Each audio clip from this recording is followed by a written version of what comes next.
एक हो और बैठने वाले दो अधिकारी हों तो ऐसे में क्या होगा? जाहिर सी बात है कि कुर्सी पर बैठेगा एक ही अधिकारी।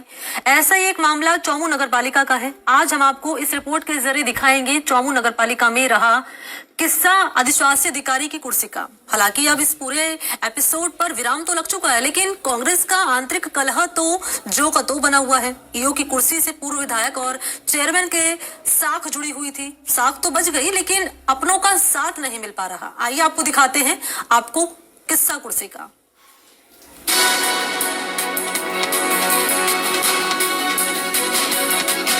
अधिशासी अधिकारी देवेंद्र जिंदल का तबादला थानागाजी होने के बाद भले ही ईओ की कुर्सी का विवाद थम गया हो, लेकिन कांग्रेस के भीतर चल रहा विवाद अभी थमने का नाम नहीं ले रहा है। भले ही कांग्रेस का हाथ से हाथ जोड़ो अभियान हो या फिर कोई विरोध प्रदर्शन, पिता और पुत्र के साथ महज कुछ ही कार्यकर्ता नजर आते हैं। कांग्रेस ब्लॉक के पदाधिकारी और अधिकांश कांग्रेस के पार्षदों ने पिता और पुत्र से दूरी बना रखी है। राजधानी जयपुर की चौमू नगर पालिका में पिछले 2 साल से कांग्रेस का बोर्ड है। कांग्रेस का बोर्ड बनने के बाद पूर्व विधायक भगवान सहाय सैनी ने अपने पुत्र विष्णु सैनी को चेयरमैन बना दिया। तब से कांग्रेस 2 खेमों में बंट गई। करीब 1 दर्जन पार्षद पुत्र विष्णु सैनी को चेयरमैन बना देने से नाराज हो गए। पार्षदों की नाराजगी आज तक लगातार जारी है। कांग्रेस में आपसी गुटबाजी और नाराजगी के चलते ही 2 साल में 1 दर्जन से ज्यादा अधिशासी अधिकारी बदले जा चुके हैं, लेकिन एक अधिशासी अधिकारी देवेंद्र जिंदल ने पिता और पुत्र के नाक में दम कर दिया। पिता और पुत्र ने अपने राजनीतिक रसूख से ईओ देवेंद्र जिंदल का ट्रांसफर 2 बार एपीओ और अंत में निलंबन तक करवा दिया, लेकिन हर बार देवेंद्र जिंदल भी कोर्ट का दरवाजा खटखटाकर तबादला आदेश पर स्टे लेकर वापस आ जाते। जिंदल 9 माह के कार्यकाल में 4 बार स्टे लेकर अधिशासी अधिकारी के पद पर बने रहे। इस बार उन्हें 14 फरवरी 2023 को निलंबन करने के आदेश डीएलबी ने जारी कर हेडक्वार्टर भरतपुर कर दिया, लेकिन जिंदल ने भरतपुर ज्वाइन नहीं किया और फिर कोर्ट का दरवाजा खटखटाया। ट्रिब्यूनल कोर्ट ने देवेंद्र जिंदल को राहत देते हुए 29 मार्च को निलंबन आदेश पर स्टे कर दिया। मुझे राज्य सरकार ने अकारण ही निलंबित कर दिया था। बार बार मेरे ट्रांसफर, कभी एपीओ कभी कुछ, तो ये पॉलिटिकल प्रेशर था और इस वजह से मुझे किया और इसको मेलाफाइड कोर्ट ने प्रथम दृष्टया माना है और उसको स्टे किया है। और स्टे करने के फलस्वरूप 29/3/2023 को राजस्थान सिविल सेवा प्राधिकरण ने मुझे स्टे दिया है। उसके अनुपालना में मैंने आज एग्ज्यूम कर लिया है। राज्य सरकार ने उनको जो आदेश मैंने देखे हैं उसमें अधिशासी अधिकारी नहीं लगाया है, कर निर्धारक के पद पर हैं। वो कर निर्धारक का ज्वाइन करना चाहिए था, गलत ज्वाइन किया है। गलतफहमी हो सकती है उनको, ये उनको दुरुस्त करा लेना चाहिए। जिंदल इस स्टे आदेश को लेकर शुक्रवार को नगरपालिका चौमू में फिर से ज्वाइन करने के लिए पहुंच गए, लेकिन यहां ईओ की कुर्सी पर पहले ही डीएलबी ने आदेश जारी कर निर्धारक जितेंद्र मीना को बैठा दिया था। जितेंद्र मीना ने भी कुर्सी नहीं छोड़ी और कहा कि जब तक डीएलबी का आदेश नहीं आएगा तब तक मैं कुर्सी नहीं छोड़ूंगा। इधर जितेंद्र मीना ने पुलिस भी बुला ली। ऐतिहासिक तौर पर पुलिस जाब्ता भी मौके पर मौजूद रहा। इधर दूसरे कमरे में बैठकर देवेंद्र जिंदल ने ज्वाइनिंग की फॉर्मेलिटी पूरी करके ईमेल के जरिए डीएलबी को सूचना भिजवा दी। इधर कर्मचारियों के सामने भी धर्म संकट हो गया कि हमारा अधिशासी अधिकारी कौन है। मैं आपको बताना चाहता हूं, जो पूर्व में ईओ थे जिंदल जी, उन्होंने कोर्ट का स्टे लिया है।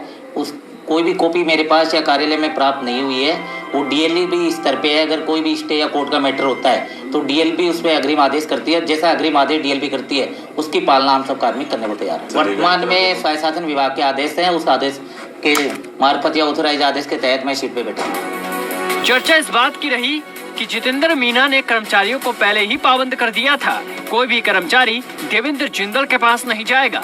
ऐसे में एक संविदा कर्मी देवेंद्र जिंदल के बुलाने पर उनके कक्ष में चला गया तो जितेंद्र मीना ने संविदा कर्मी को फटकार लगाई। 2 शेरों की लड़ाई में एक खरगोश शहीद हो गया।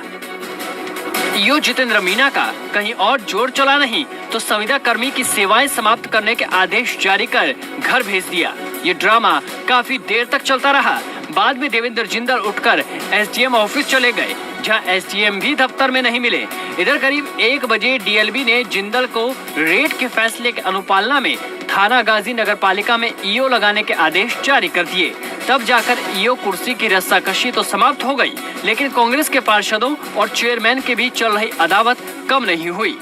ये तो बात जाहिर है, कांग्रेस दो खेमों में नहीं है। कांग्रेस सच्चाई के साथ है। कुछ लोग गलत काम करवाना चाहते हैं, हम उसके खिलाफ हमेशा रहते हैं। हम कांग्रेस की विचारधारा के खिलाफ नहीं है, हम कुछ लोगों के खिलाफ हैं जिन्होंने तानाशाही रवैया अपने यहाँ चोमू के अंदर अपना रखा है, जो पैसा लेकर जो कांग्रेसी कार्यकर्ताओं से काम करवाते हैं, उनके विरोध में हैं हम। जैसा कि पिछले 2 साल में देखा, जो लोगों ने हमें वोट दिया था, जिस आशा के अनुसार कांग्रेस का बोर्ड बना था, लोगों ने हमें चुना था, आज वो सब कुछ धराशायी हो गया है। आज सिर्फ एक ही है कि बस लूटो, खाओ, मौज करो।